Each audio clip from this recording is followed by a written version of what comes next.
the day the sky cracked. Aaron was fixing a broken water pump. He was a quiet man, tall and strong, with rough hands and tired eyes. He worked in a small village far from the big cities, where people still lived in simple houses and used old machines. He was not famous, he was not rich. Most people did not even know his last name. They just called him Aaron, or the repairman. That morning, the sun was bright, and the fields were calm. Aaron was down on one knee, turning a rusty bolt with his bare hands because the wrench had snapped. His fingers were thick with old scars, but he did not complain. He never did. He just worked. Then the ground shook. The tools on the ground rattled. The water in the pump trembled. Birds exploded out of the trees in a burst of wings. Aaron stood up fast and looked at the horizon. The sky tore open like paper. A long, bright crack appeared, stretching from one side of the world to the other. It glowed white and purple, like lightning that would not go away. The air became heavy. A deep sound, like a giant's heartbeat, rolled across the land. Aaron stared. His breath caught in his chest for the first time in many years. He felt fear grab his heart. Then his wristband started to beep.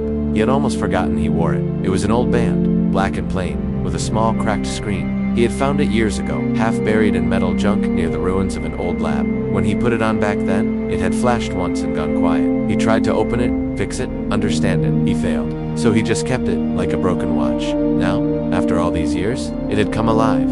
A sharp green light blinked on the screen. User Aaron, a flat voice said. Global emergency protocol activated. Aaron nearly dropped it. What? He whispered. The sky crack widened. The bright light inside it flickered, and strange dark shapes began to move there, like shadows of massive things far away. But coming closer, the voice in the band spoke. Again. Earth's core stability, failing reality shell breaking, global collapse and progress.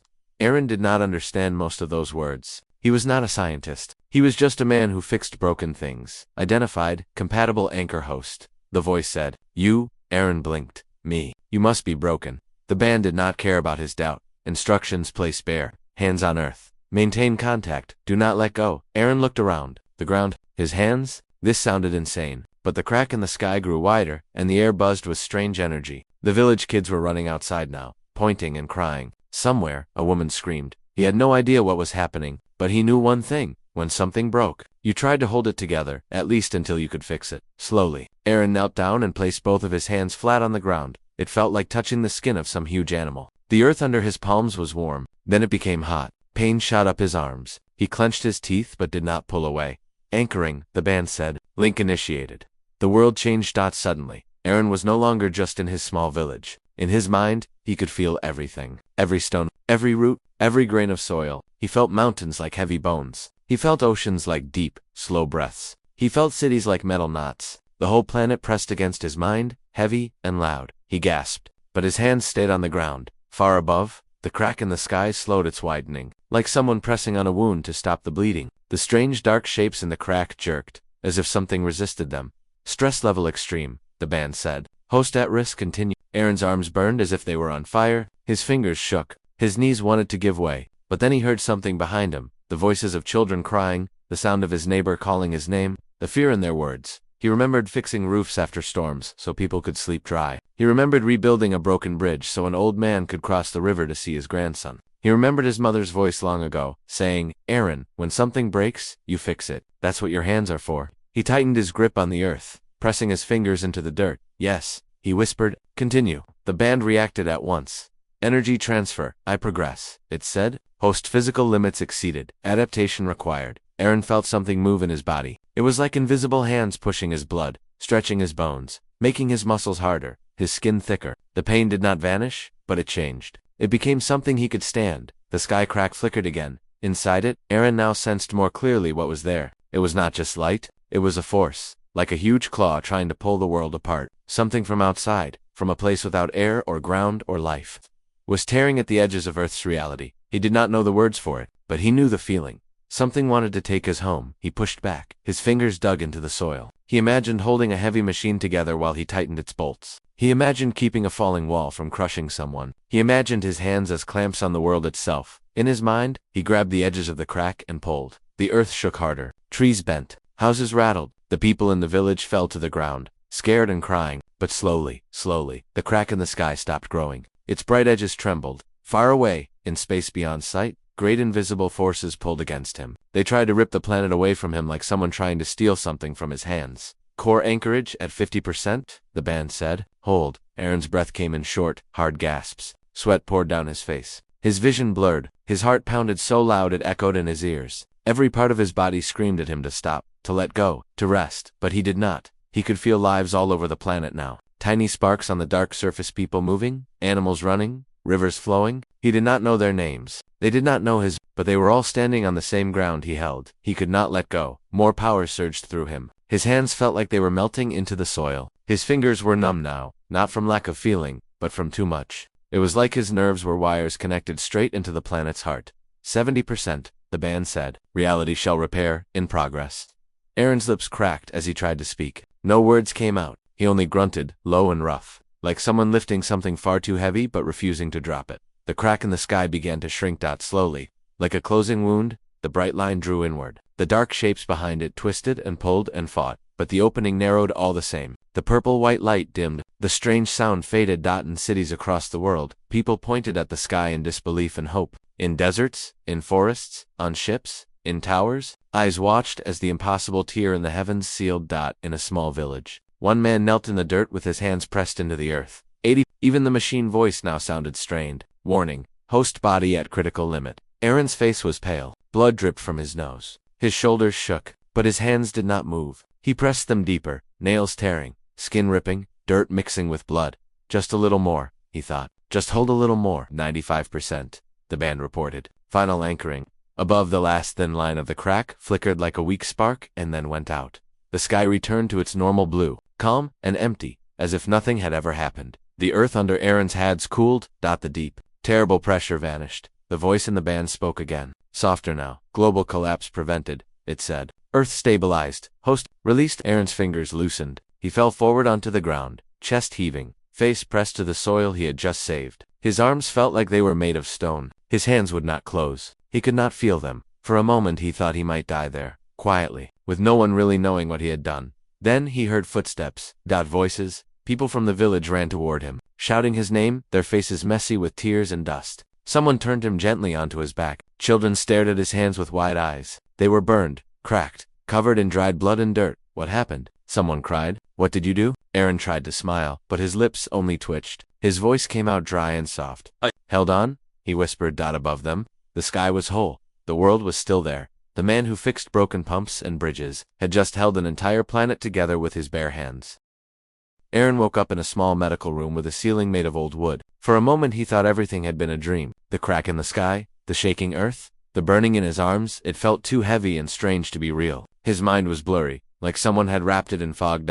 Then he tried to move his hand. A sharp, deep pain shot through his arm, and the memory came back like a wave. He gasped, his breath shaking. His palms felt swollen and hot, wrapped in thick cloth. He could not close his fingers. He could barely lift his arms. So it had been real. The earth had really cracked. Something had tried to tear the world apart, and he had really held it together. The door opened slowly, and a young girl peeked inside. She had messy braids and big eyes full of worry. When she saw Aaron awake, she gasped. He's up, Mama, he's awake. In seconds, the room filled with people, neighbors, children, old men, women carrying bowls of water. Everyone talked at once. Are you hurt? Can you move? We thought you died. How did you do it? Aaron tried to sit up, but the pain in his back was sharp.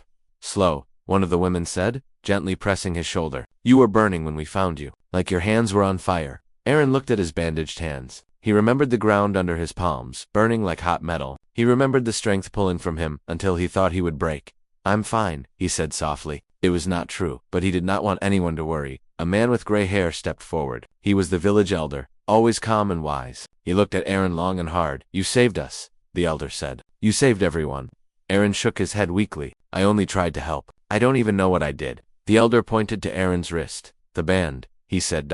Aaron lifted his arm slowly. The wristband was still there, glowing faintly green. It looked different, now cleaner, brighter, like it had woken up from a long sleep. The elder nodded. That thing, it spoke to us. After the sky healed, it said, host unconscious. World stabilized. A few villagers gasped at the memory. Aaron frowned. It spoke outside. Yes, the elder said, through some kind of voice that filled the air. Everyone heard it. Aaron did not know what to say. The band that he had thought was broken, a piece of old junk, was not junk at all. It knew something about the core of the planet. It had called him its host, and it had chosen him. He looked down at his hands again. His fingers twitched painfully. How long was I out? 2 days, the elder said. We kept you warm. We fed you water. We waited.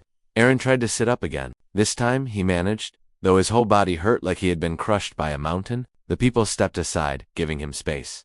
Is the sky still whole? He asked. A child nodded quickly. Yes, it's normal now. The crack is gone. But people saw it everywhere. Another villager added. Across the world, news radios keep repeating it. Something big is happening. Aaron's chest tightened. The world had changed, and somehow, he was in the center of it. The elder walked to the window and opened the curtain. Sunlight spilled into the room. You must see this yourself, he said. Aaron stood up slowly. His legs were weak, but he forced them to move. The villagers supported him gently as he walked toward the window. Outside, people were gathered in the village square, dozens of them, some from nearby places, some strangers he had never seen in his life. Many held signs or banners. When they saw Aaron at the window, a ripple moved through the crowd. That's him, the one who saved us, the earth holder, the man with the burning hands. Aaron felt his heart skip a beat. He stepped back, shaken. He had never wanted attention. He liked quiet days, fixing small things, helping people quietly. He did not want to be a hero. Why are they here? He whispered. The elder placed a gentle hand on his shoulder. Because they want hope. The sky cracked over every country. People thought the world was ending. Someone must have told them what you did. Aaron frowned. Who told them? The elder pointed to the wristband. Asked that. Aaron lifted the band slowly. Explain, he said. The band beeped once. Global broadcast sent after sky repair. Subject to Earth stabilization success. Aaron's eyes widened. You broadcasted it? To everyone? Yes. People required hope. Host identified as hope source. Aaron almost fell back into the bed. He rubbed his forehead. I am not a hope source. I'm just you saved world, the band replied. Qualifies. A few children giggled nervously at the robotic voice. But Aaron felt overwhelmed. He looked at the crowd again. They were waiting for him. Someone shouted from outside. Is he alive? Tell us, another yelled. We want to see the man who held the sky. A woman cried. My son says you kept the world from breaking. Tell us what we should do now. Aaron swallowed hard. His heart beat too fast. He was not ready for this. He had no answers. The elder stepped close. Aaron, he said softly, the world is scared, and scared people look for someone to guide them. They believe you can. Aaron shook his head. No, I don't know anything. I don't understand what happened. I don't know how I did it. But you did it, the elder said. That is all they know. Before Aaron could reply, the wristband beeped again. Warning, it said. Reality shell, still fragile. Earth's not fully safe. Aaron froze. The villagers froze. The elder whispered. What does that mean? Aaron looked at the band. What danger? Unknown force still pressing from outside. The band replied. Earth defense not complete. Host required again. Aaron's breath caught. Again, my hands can barely move. Adaptation complete, said the band. Host now stronger. Aaron stared at his still bandaged hands. Stronger, he said weakly. They don't feel stronger. Training required, the band replied. Threat returning. Aaron's heart pounded in his chest. He looked again at the crowd outside. At the fear in their eyes, at the hope they placed in him. The sky was healed, but the danger wasn't gone. Whatever tried to tear Earth apart was coming back. Aaron took a deep breath. Pain shot through his arms, but he ignored it. The elder stepped beside him. What will you do? Aaron stared at the sky. I will learn, he said slowly. I will train. If I really save the world once, then I'll do it again. The band beeped, as if satisfied. Host accepted mission, it said. Aaron closed his eyes. The man who saved Earth with his bare hands was now preparing to do it again. Aaron stood outside for the first time since he woke up, and the world felt different. The sun was warm, the wind was soft, but something in the air carried tension, like everyone was holding their breath. People gathered in groups, whispering about the sky, about the crack that appeared, and about the strange voice from the wristband. Some people stared at Aaron with wide eyes. Others bowed their heads as if they were greeting a leader. A few even tried to touch his bandaged hands, whispering, Thank you, thank you. Aaron felt uncomfortable. He didn't want anyone kneeling to him. He didn't want to be above anyone. He had never asked for fame or respect. He only wanted to fix things quietly. But now the whole world looked at him differently. He walked slowly toward the center of the village. People made space for him, stepping aside like he was something important. The elder followed closely behind him, watching the crowd. When Aaron reached the middle of the square, a young man stepped forward. He wore old dusty clothes and carried a broken radio on his back. Aaron, he said breathlessly, I came from the city, the big one. People there want to talk to you. Leaders, scientists, soldiers, they say you're the only one who understands what happened. Aaron shook his head softly. I don't understand anything, but the wristband does, the young man said. It told everyone that you stopped the world from breaking. The villagers around them nodded, whispering. Aaron looked down at his hands. The bandages were stained from old blood. His fingers still trembled when he tried to move them. He felt tired, too tired for a man people were calling a hero. The wristband beeped suddenly. Host, it said loudly enough for others to hear. Force pressure, increasing return to training mode. People gasped at the voice. Aaron sighed and stepped aside, away from the crowd. What training mode? He whispered.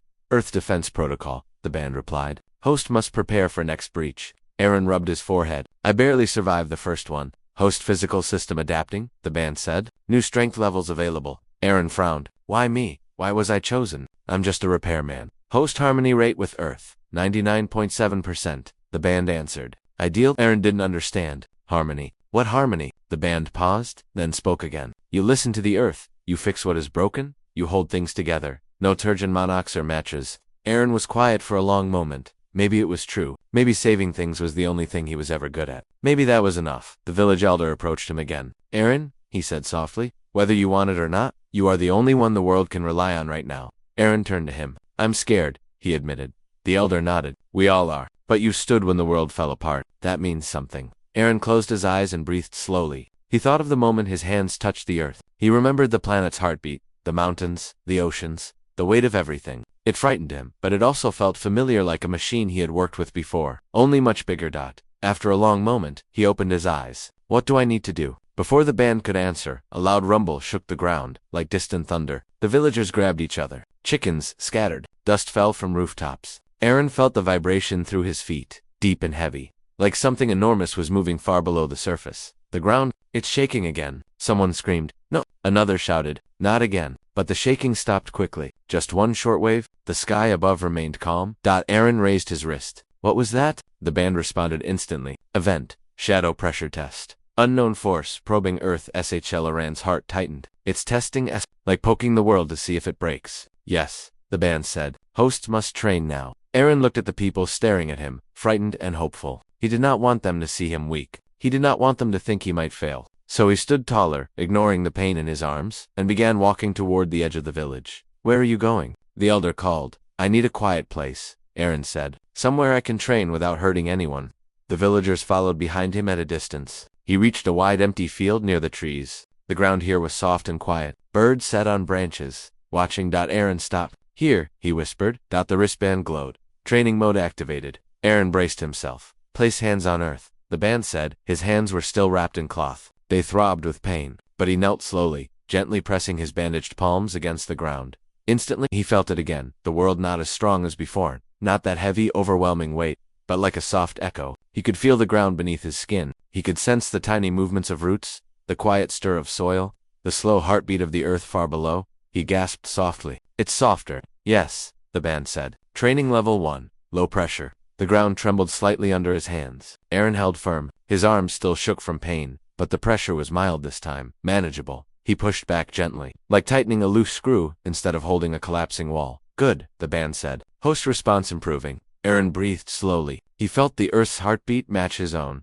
Then the pressure increased suddenly. His arms tensed. Sweat formed on his forehead. Level 2, the band said. Aaron pushed harder. The field around him shook lightly. Blades of grass bending. Birds flew away. The villagers watching from afar stepped back nervously. The pressure grew again. Aaron bit down on his lip. Pain surged through his palms. His chest felt tight. Level 3, the band said. Aaron cried out softly, but he did not remove his hands. He felt the force again, stronger, like invisible fingers pressing down on the planet. He pushed back, not with anger, not with fear, with care, like fixing a machine, like turning a bolt, like stopping a leak. The shaking stopped. Aaron slumped forward, breathing hard. His arms trembled uncontrollably. The band spoke again. Training successful, host strength increasing. Next session, tomorrow. Aaron slowly lifted his hands. The cloth was darker now. His palms throbbed in pain, but he was still alive. The world was still calm. He stood slowly and turned to the villagers. They stared at him with awe. One boy whispered, "He's doing it again. He's really doing it." Aaron didn't feel like a hero. He felt tired, weak, scared, but he also felt something else growing inside him, something steady and quiet. Confidence. If he could train, if he could grow stronger, maybe he really could protect the world. Aaron took a deep breath. The sky was blue again. But somewhere beyond that sky, something dark was waiting, and when it came back, Aaron knew his hands would be ready. Aaron woke before sunrise the next day. The world was quiet, almost too quiet, like the earth itself was waiting. His body felt heavy, every muscle tired, but something inside him felt stronger, more awake. The wristband glowed faintly, as if sensing he was conscious. He sat up slowly. His hands were still wrapped, but they felt different, warmer, fuller, almost alive with a quiet energy. He didn't understand it, but he didn't fear it anymore. Outside, the villagers were already awake. Some were preparing food. Some stood near the fields looking at the sky, and some simply watched Aaron's small house. hoping he would step out. When Aaron opened the door, every head turned. Children whispered, adults pressed hands to their hearts. A few people bowed without meaning to. Aaron felt embarrassed, but he forced himself to stand tall. He wasn't just a repairman anymore. He was preparing to defend the entire planet. Yarrow, the elder, walked up to him with gentle ease. "How are you feeling?" he asked. Aaron stretched his arms. There was pain, but less than before. "Better," he said. "Stronger than yesterday." The elder nodded. "Good, because the world outside is restless. People are afraid. Strange storms appeared last night in other countries, and reports say the oceans rose for a moment, like something pushed them from below." Aaron frowned. "The force that tried to tear the world? It's testing us again. That is what everyone fears," the elder said. The wristband beeped loudly. "Confirmed," it said. "Outside pressure growing. Host must continue training." Aaron sighed softly. "Then let's go." He walked toward the wide field again, the same place where he trained the day before. Birds flew from the trees as he stepped onto the grass. The air felt colder, sharper, like electricity was hiding in the wind. The band glowed brighter. "Training mode level 2, it announced. Aaron knelt carefully. His palms hurt, but he pressed them against the ground. A deep hum passed through the soil, like the earth greeting him again. At first the vibration was soft, familiar. Aaron breathed slowly, letting the rhythm of the earth settle into his chest. Then the ground trembled harder. Aaron pushed back with both hands. His arms tensed. Sweat formed on his forehead. The shaking grew until the grass whipped sideways and small stones jumped around him. "Level 3. The band said calmly. Aaron gasped.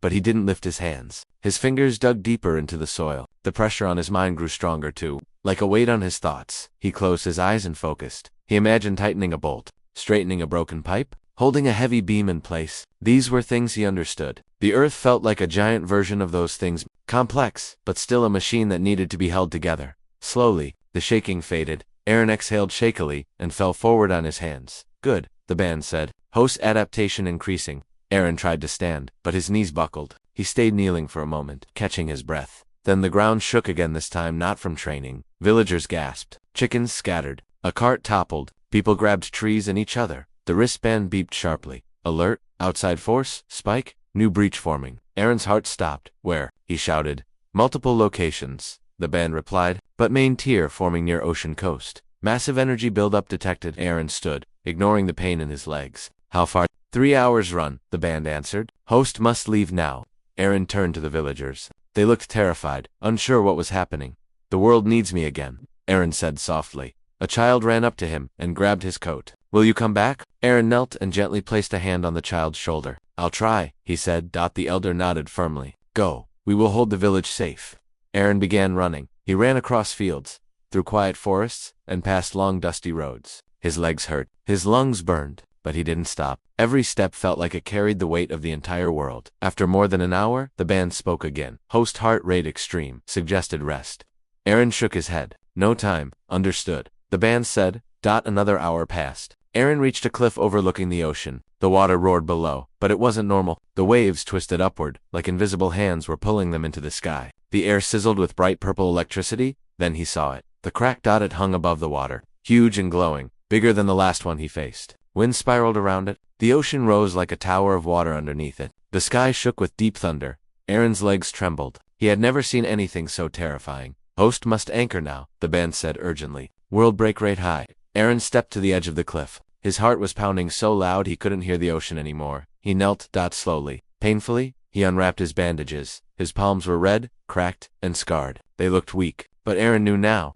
They weren't weak at all. He pressed both bare hands onto the rocky ground. Pain stabbed through him. Instantly, but he held on. The world exploded in his mind. He felt the entire ocean, heavy and wild. He felt the continents shaking. He felt pressure from the crack, pulling the planet upward like a hook. Aaron screamed as a force slammed into him. Anchoring, the band said. "Hold." Aaron felt his bones shake. His shoulders felt like they were tearing apart. The ground under him cracked. The crack in the sky widened. Wind slashed across him. The ocean roared higher. Lightning exploded in the clouds. Aaron pushed harder. His fingers dug into the stone. His skin split. Blood dripped down his wrists. But he didn't move. He wouldn't move. "Stabilizing," the band said. Aaron gritted his teeth and growled through the pain. Not letting go. The ground shook violently. The ocean collapsed downward. The crack flickered. Aaron felt the force pulling at his chest, like something was trying to rip his spirit out of his body. He pushed back again. With everything he had, the crack shrank an inch. Then another. The ocean fell back in a massive crash. Thunder cracked like a whip. Aaron held on reality shell repair. 50%, the band said. Aaron could barely breathe. His arms felt broken.